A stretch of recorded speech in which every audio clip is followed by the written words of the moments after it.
haikuwa mbaya bawa kunana na ilikuwa kusudi kabisa. Yes baby, hello. Yes, hello. Mimi ndo nishafika.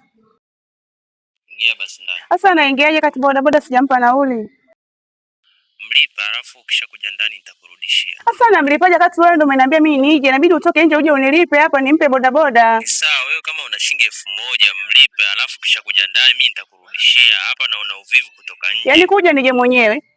Umeniita. Bado tena nachukua mimi tena la bodaboda nimpe bodaboda. Nishachoka mimi naondoka bwana. Bodaboda tuondoke. Wewe. Mimi sipendi bwana masiara yako bwana. Njoo bana. Inakuwaje? Sana. Kama kawaida. Unajua na mambo yako mimi siyapendi. Hapa bwana. Hautanywa kwa heshima vipi? Asante. Yaani kwa hiyo baby ulikuwa serious kabisa, yani ungeondoka. Asante mimi natania. Ningeondoka. Alafu unajua wewe ni kashizi ujue.